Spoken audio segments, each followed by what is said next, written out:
भाभी जरा मेरा टिफिन दे दो, कॉलेज के लिए लेट हो रही हूँ। देखा आपने लापरवाही का नतीजा है। टिफिन। तभी रमन भी वहां आ जाता है। माँ, तुम अकेले ही सारा काम क्यों कर रही हो? प्रतिज्ञा कहाँ है? तुम्हें उसकी फिटनेस का तो पता है ना, बैकयार्ड में एक्सरसाइज कर रही है। फिटनेस और एक्सरसाइज वगैरह ठीक है, लेकिन उसे घर के काम में तुम्हारी मदद भी तो करनी चाहिए। अरे ठीक है, सीख जाएगी। जब तक मैं हूं तुम्हें किस बात की फिक्र? हाँ। इसके बाद रमन और उसकी बहन दोनों घर से निकल जाते हैं और सास घर के कामों में व्यस्त हो जाती है। वहीं दूसरी तरफ प्रतिज्ञा अपनी एक्सरसाइज पूरी करके थकी हुई गार्डन में ही बैठ जाती है। आज तो पूरे 2.5 घंटे एक्सरसाइज कर ली। Now I am tired. थोड़ी देर आराम करके फिर शाम को योगा करूंगी। प्रतिज्ञा अपने कमरे में जाकर सो जाती है।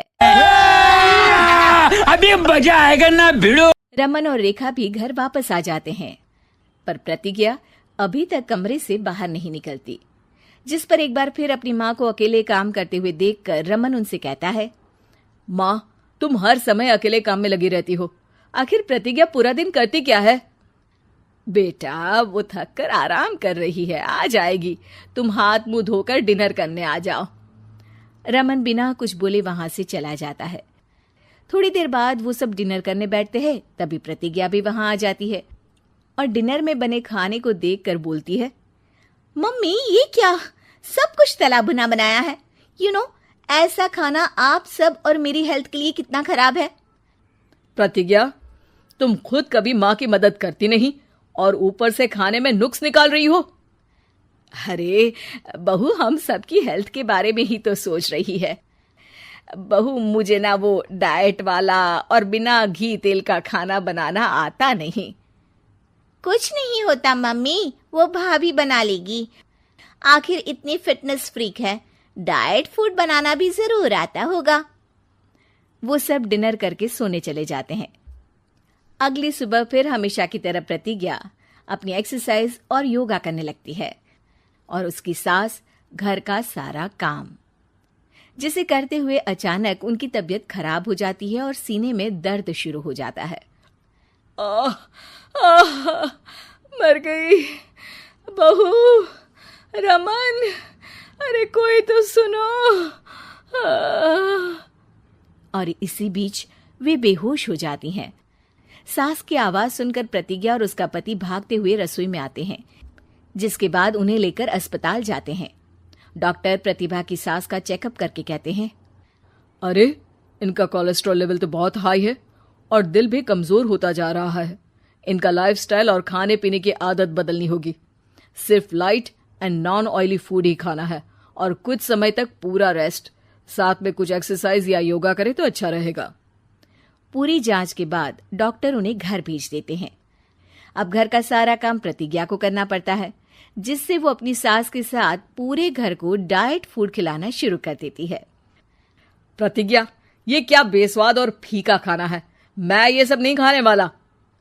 हाँ भाभी, बीमार तो मम्मी है, फिर हम ऐसा खाना क्यों खाएं?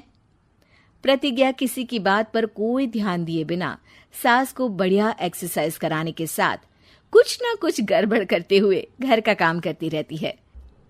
एक शाम रमन प्रतिज्ञा से चाय मांगता है। ये लीजिए, पर मैंने इसमें चीनी थोड़ी कम डाली है। रमन चाय पीता है और तुरंत ही उसे दोबारा कप में पलट देता है। अर्र, कौन सा जहर है? अरे जहां खाने में नमक डालना होता है वहां डालती नहीं और इसमें नमक ही नमक भर दिया। उई माँ, सॉरी, मैं दूसरी चाय बना देती हूँ। अरे रहने दो, तुमसे फिटनेस का ध्यान रखने के अलावा और कुछ नहीं हो सकता। इसके बाद प्रतिज्ञा कपड़े धोने जाती है, जिसमें वो रंगीन और सफेद सब कपड़े एक जगह मिक्स कर देती है, जिससे एक कपड़े का रंग दूसरे पर चढ़ जाता है और उसी वजह से रेखा की नई ड्रेस खराब हो जाती है। भाभी, ये आपने क्या किया? मेरी नई ड्रेस थी, सारी खराब कर दी। सॉरी रेखा, मुझे पता नहीं था और मैंने सारे कपड़े एक साथ ही वॉशिंग मशीन में डाल दिए। ओ भाई, मारो मुझे, मारो मुझे, मारो। नहीं, ये मजाक हो रहा है। एक सेकंड यार, मजाक हो रहा है। इस कराने और हेल्दी फूड खिलाने में कोई कमी नहीं छोड़ती। जिस वजह से जल्द ही उसकी सास पहले से भी अच्छी हो जाती है। हेल्दी फूड तो ठीक है, पर बहू आज हम खीर बनाएंगे। मम्मी, मुझसे खाना तो ठीक तरह बनता नहीं, खीर कैसे बनाऊंगी? और अगर अच्छी नहीं बनी तो रमन गुस्सा हो जाएंगे। अरे कोई गुस्सा नहीं होगा, और देखना खीर भी बहुत स्वादिष्ट बनेगी। प्रतिज्ञा की सास उसके साथ रसोई में जाकर उसकी मदद करते हुए खीर बनाना सिखाती है, जिसे खाकर रमन तारीफ करते हुए कहता है, वाह क्या टेस्टी खीर बनी है, मजा आ गया आज तो। आज ये खीर प्रतिज्ञा ने बनाई है। क्या बात, आखिर तुम खाना बनाना सीख ही गई? पूरा तो नहीं सीखा, पर सीख रही हूँ। और इसमें मैं अपनी बहू की बिल्कुल वैसे ही मदद करूंगी जैसे इसने एक्सरसाइज करने में मेरी मदद की। अब प्रतिज्ञा घर के काम में सास की मदद करने लगती है और उसकी सास एक्सरसाइज में प्रतिज्ञा को कंपनी देने लगती है, जिस पर दोनों सास बहू की जोड़ी को देखकर रेखा और रमन भी इंस्पायर हो जाते हैं। आज के बाद हम भी आपके साथ एक्सरसाइज करेंगे। अब पूरा परिवार एक साथ एक्सरसाइज